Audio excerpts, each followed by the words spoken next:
Olá, amigas e amigos, estamos começando mais um programa Saúde e Companhia. Esse programa é apresentado por mim, Renato Silva, professor da Faculdade de Medicina de Rio Preto e chefe da Unidade de Transplante de Fígado do Hospital de Base. E pelo professor Domingos Marculino Braille. O professor Braille é emérito da FAMERP e da Unicamp. E este programa, como vocês sabem, chama-se Saúde e Companhia, porque nós sempre temos aqui na bancada alguém com vasta experiência que vai trazer informações para você cuidar melhor da sua família e da sua saúde. Hoje nós temos o professor Dr. Antônio Soares Souza. O professor Antônio Soares Souza é uma referência nacional e mundial em radiologia pediátrica, é professor da nossa instituição, é um homem que tem uma inserção nacional e internacional muito importante, é um dos faróis de Rio Preto. E Rio Preto tem essa característica que tem pessoas extremamente conhecidas no seu meio científico. O professor Antônio Soares Souza, ele é daqui de Cedral, nasceu em Cedral. Toninho, como é que você nasceu em Cedral? Conta um pouco aí de tua vida. Tu é filho de médico, como é que despertou essa paixão pela medicina? Oi, Renato, primeiro, muito obrigado, é um prazer enorme estar aqui participando do seu programa. E eu nasci, como grande parte dos riopretenses da região, então, eu nasci em Cedral e meu pai era de uma família de propriedade rural. E meu pai era técnico agrícola e morei em Cedral, e quando eu tinha 4, 5 anos mudamos para uma propriedade rural em Nova Granada e fiquei lá até o terceiro ano do ensino primário e depois meu pai mudou para que nós pudéssemos estudar. Mas é engraçado porque o teu pai era técnico agrícola, mas ele tinha uma vocação pela educação, né? Porque parece que quando vocês mudaram inclusive para ter uma escola na propriedade rural de vocês para vocês estudarem. É verdade, Renato. O papai e a mamãe sempre nos incentivou o estudo e via que o estudo era um caminho que abriria as portas para nós. E aí meu pai, quando fomos e chegamos na idade escolar, ele comprou uma propriedade rural pequena, um sítio, que tinha uma escolinha. E nessa escolinha tinha até o terceiro ano de ensino primário. Isso. Tanto é que meu irmão, quarto ano, ele fez a cavalo, indo até 10 quilômetros a cavalo todos os dias. Arthur é mais velho. Arthur é o mais velho, fazia cavalo no quarto ano. E quando eu fui do terceiro para o quarto ano, aí ele mudou para a cidade para que nós pudéssemos estudar. Isso em Nova Granada, aí morei um período relativamente grande. Quem ensinava? Grande. Quem deu essa formação básica? Quem era o professor dessa escolinha? Essa escola rural eram professoras, jovens professoras, que iam e ficavam na nossa casa. Nós hospedávamos essas professoras e elas ficavam em casa e davam aula para toda a região ali, a comunidade rural, né? E quem pagava esses professores? Era o Estado. Estado, prefeitura, eu não me lembro bem, mas era um órgão oficial tipo Estado, prefeitura. Você tem memória dessa transição de Cedral para Nova Granada? Tenho sim, tenho, porque me marcou muito, inclusive o nome da professora. Minha professora era a professora Sônia. E era muito bonita, jovem, aquilo me marcou muito e isso foi muito importante. E quando eu vim para a cidade, eu tive dificuldade até na escola, no início, porque o ensino era mais forte na cidade, mas isso foi uma transição que suplantamos e correu bem. Você está dando um testemunho interessante, que todos nós fomos apaixonados e somos nós, apesar da nossa idade, da nossa experiência, nós sempre temos uma reverência pelos nossos professores. Hoje... E está mudando um pouco, né? Isso é muito ruim em todos os níveis, não é? Infelizmente. O respeito que você tinha ao mestre, ao professor. Sem dúvida. Toninho, aí você fez essa transição e quando é que vocês mudam para Rio Preto? Mudamos para Rio Preto porque meu pai, como ele era técnico agrícola, ele passou a trabalhar na Casa da Lavoura, que assim chamava do Estado. E aí ele foi transferido para São José do Rio Preto. E quando ele veio para São José do Rio Preto, nós viemos. Isso... na década entre 60 e 70, mudamos para São José do Rio Preto. E aí nós começamos aqui, todos nós, a trabalhar e estudar. Já 15 anos, 16 anos, trabalhando e estudando. Aí eu estudei no Monsenhor Gonçalves, no colégio Monsenhor Gonçalves. E o Monsenhor Gonçalves você fazia até o momento do vestibular? Não, eu fiz até o terceiro colegial no Monsenhor Gonçalves. Eu estudava à noite, trabalhava meio período à tarde. Onde é que você trabalhou? Eu comecei trabalhando no cartório do terceiro ofício. Eu, com vários outros colegas meus, como o Vitor Bonvino, que hoje é advogado, nós trabalhávamos juntos. E grande parte desses meus amigos se tornaram advogados, juízes. E eu, na época, acabei saindo e fui trabalhar depois como digitador ou datilógrafo na área de radiologia. Na radiologia, no raio-x da Santa Casa, com o Dr. Crescencio Séntola, e depois na maternidade Nossa Senhora das Graças. E de lá, o meu próximo caminho foi a Faculdade de Medicina. Engraçado também. Você falou Você trabalhou de datilografia. Você fez aquele curso de datilógrafo que botava aquela madeira e você digitava? Com certeza. E hoje eu desenvolvi muito no cartório, que a gente tinha que datilografar muito rápido. E hoje, para mim, é uma facilidade enorme, porque meus laudos, que eu sou radiologista, eu que digito, e tem uma facilidade enorme, porque você botava aqueles cursos de datilografia, botava um tampão, uma madeira, para você não enxergar onde você estava com a mão, né? Engraçado, Steve Jobs também, ele tinha uma paixão por letra, né? Daí que veio todo esse design dele.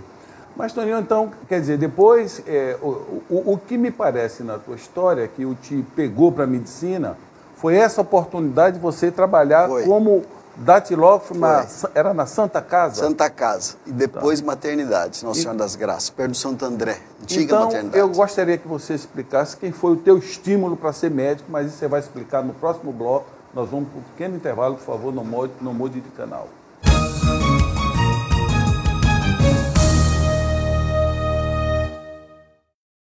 Itamaraty Contabilidade e Auditoria. 30 anos de serviço. Nem precisa dizer que vale a pena. Alcançamos todo o Brasil através da Rede Nacional de Contabilidade. Itamaraty Contabilidade e Auditoria. Inteligência fiscal é aqui.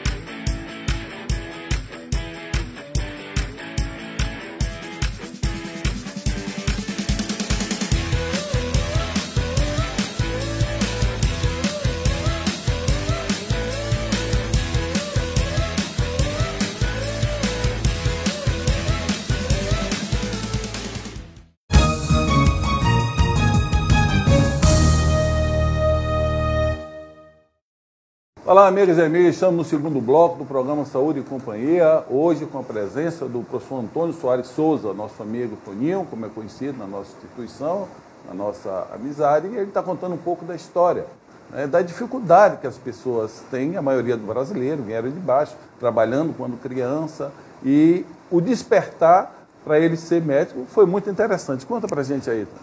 O despertar para eu optar por medicina foi realmente a oportunidade de trabalho que eu tive. A partir do momento que eu comecei a ter contato com o paciente e com a maneira do acolhimento que você pode fazer com o ser humano, aquilo que você pode fazer com a tua profissão, podendo ajudar as pessoas, isso foi muito importante. Evidentemente, como você disse no bloco anterior, eu tive pessoas que me influenciaram nisso. Eu acho que duas pessoas principalmente, o Dr. Crescencio Séntola e o Dr. Leonardo Lania. O Dr. Leonardo Lania foi uma pessoa extremamente importante que me estimulou a seguir esse caminho. E aí realmente eu fiz a escolha certa, porque medicina é aquilo que eu realmente amo como profissão. E acho que foi a escolha mais certa da minha vida. Toninho, você, como eu falei aqui, você é uma referência, tem inserção internacional, estudou nos Estados Unidos, estudou em Harvard, tem uma penetração muito grande, tem um trabalho que nos orgulha muito.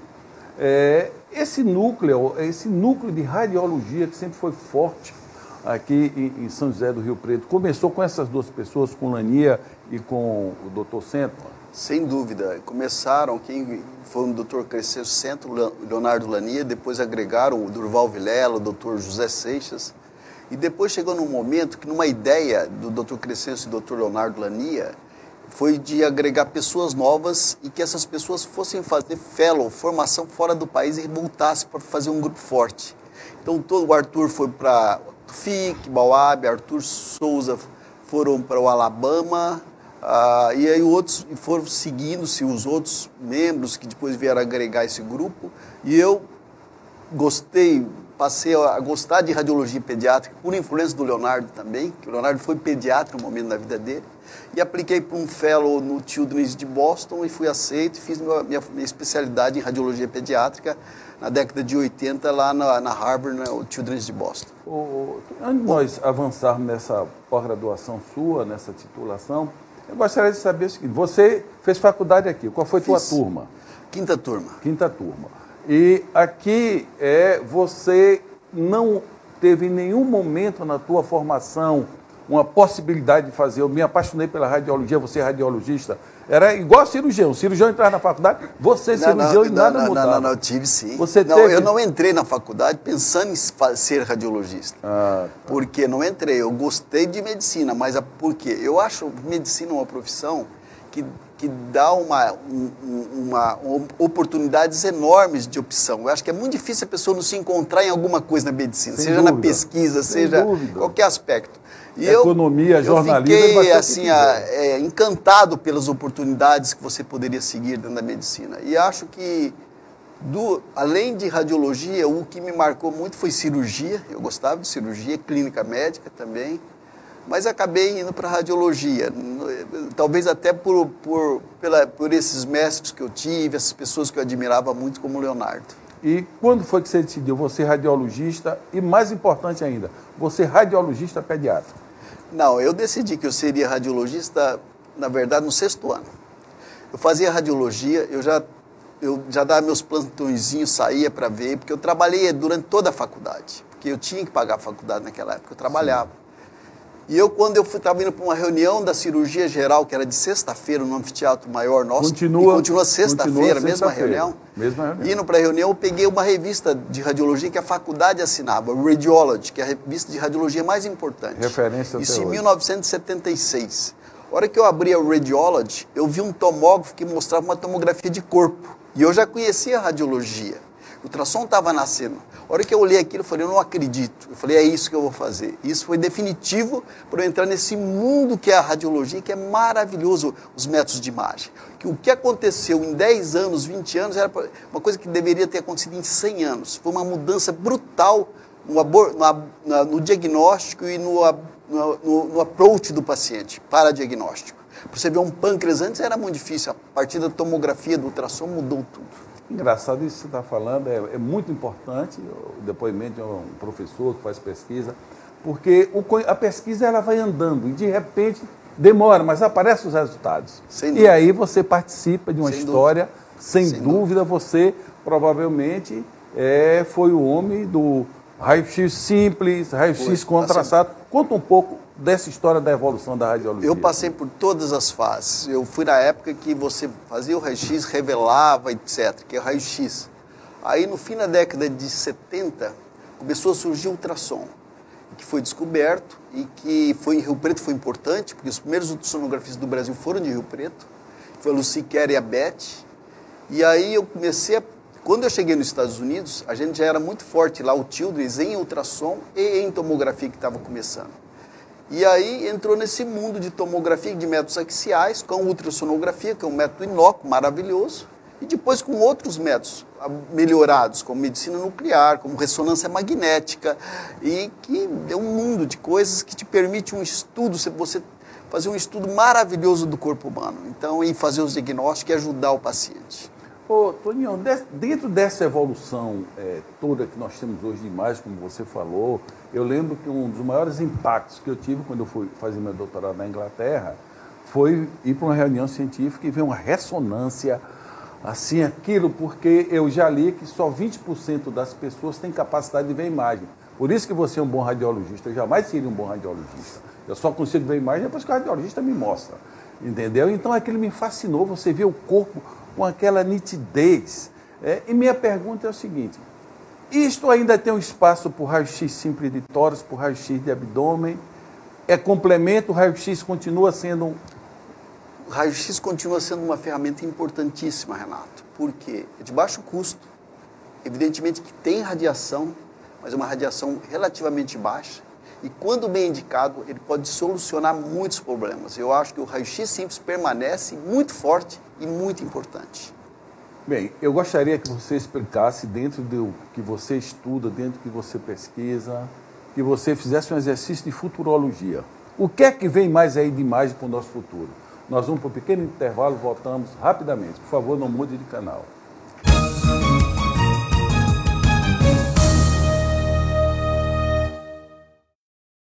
Seja sócio contribuinte da APAI. Ela precisa muito de sua ajuda. Colabore. Ligue 2136-1200.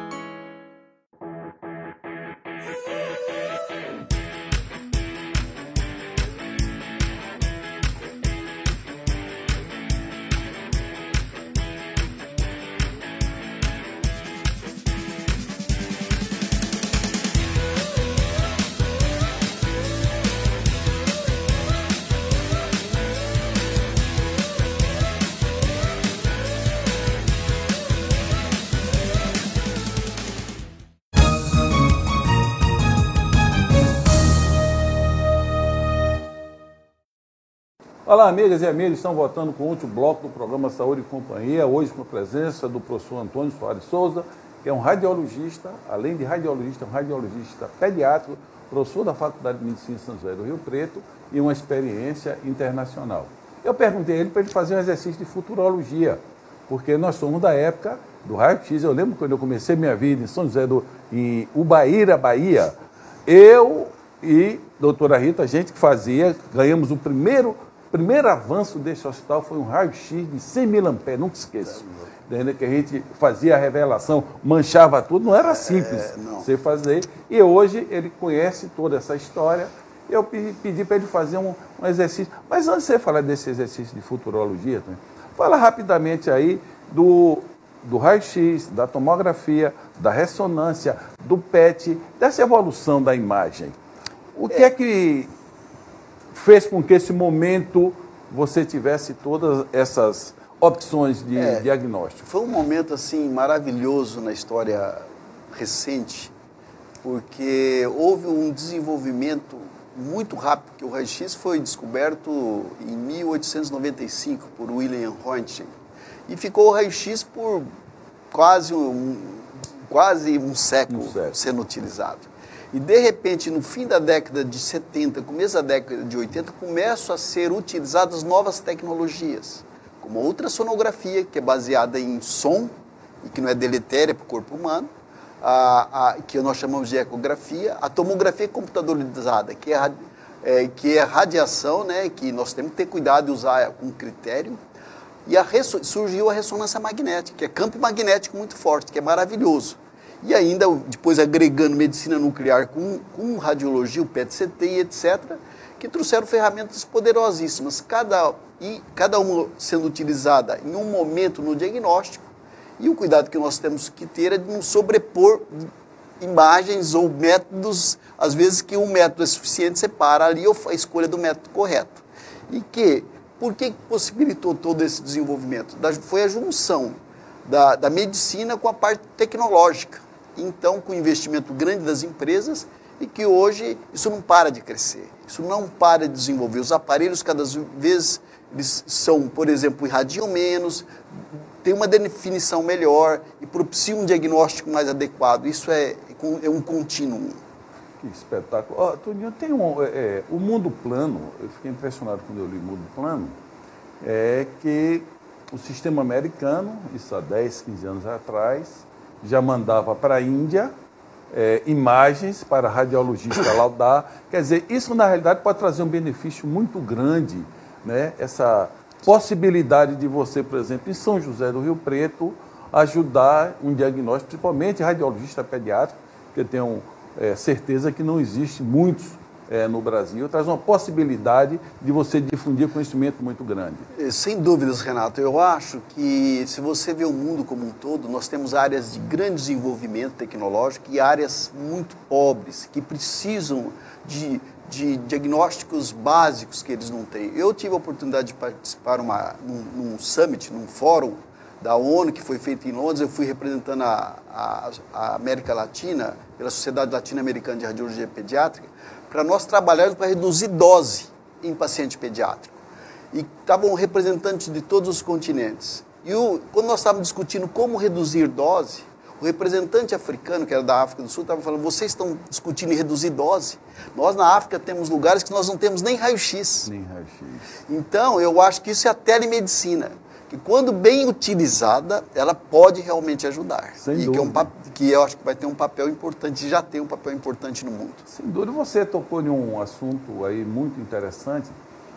Os pacientes precisam entender que a medicina é muito complexa, o raciocínio médico, a decisão com a toma, com a ressonância, não são também coisas simples, porque tem custo, é um fantástico avanço, tem custo, tem a quantidade de radiação, que o professor está falando aqui, mas também tem essa limitação que você colocou muito bem, diminuir a radiação. Então, tem paciente que vai, me pede uma ressonância, né? O doente fica até insatisfeito quando você não pede ressonância. Qual é o limite estabelecido assim de segurança para você fazer assim, quantas tomografias no ano, quanta ressonância em uma criança e no adulto? Renato, nós não temos um limite bem estabelecido. A ressonância não tem problema porque é um campo magnético, mas embora numa criança você precisa sedar para fazer grande parte dos exames. Por outro lado, a tomografia, sim, nós temos radiação ionizante. E dos pacientes, quem estão em maior risco? A criança, porque ela vai ter um tempo de vida maior, pode ser submetida a mais exames de tomografia computadorizada durante a vida toda dela, enquanto que o adulto de 60, 70 anos vai se expor menos. Mas não tem um limite bem definido. O que é importante é que quem tem todo o serviço, e nisso nós trabalhamos, eu sou membro do Latin Safe, que é um órgão e pode acessar, inclusive os pacientes podem acessar latinsafe.org, que presta informações, que é para prestar informações para o médico e para o paciente, é que nós façamos com um programa de redução de dose, irradiando o mínimo possível o paciente quando ele vai fazer uma tomografia computadorizada. E evidentemente que seja bem indicada, porque quando bem indicada, ela salva vidas. Isso que é importante a gente deixar. É importante, não vou fazer raio-x, não vou fazer tomografia, não. De um modo geral, a gente vê todo dia ela salvando vida, mas quem está operando a máquina tem que ter máquina adequada e também protocolos de redução de dose de radiação. Esse protocolo de redução de dose, quando o doente chega ao hospital, como é que vocês decidem? É tamanho da criança? Como é que decide? Pela idade, pelo tamanho e peso. Então, basicamente, você leva isso no protocolo. E você tem aparelhos modernos hoje, e isso entra custo, em que você tem algoritmos ou softwares que você põe o paciente, você põe a idade, põe peso e tal, ele automaticamente vai reduzir a dose. Okay. Mas, se você tem um aparelho mais velho que não contempla esses softwares, aí é o papel do médico, radiologista e do técnico, manualmente reduzir as doses. Em vez de ele dar, por exemplo, 320 mA, ele dá 100 mA numa tomografia de uma criança. Então, ele vai reduzir substancialmente a radiação dessa criança. Fantástico. Agora, nós temos que ver que a realidade do Brasil, como a realidade de muitos países em desenvolvimento, em muitas áreas as máquinas são antigas e não tem esses softwares de redução. Então, tem que partir do operador, do médico e do técnico. Fantástico. Quer dizer que as máquinas novas você já programa... Com os dados você usa um software, um algoritmo de redução.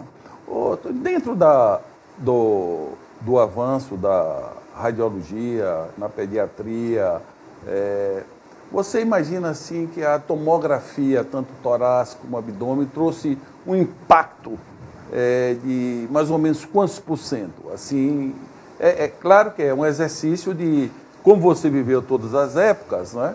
É brutal. Números fica muito difícil de dizer, mas brutal.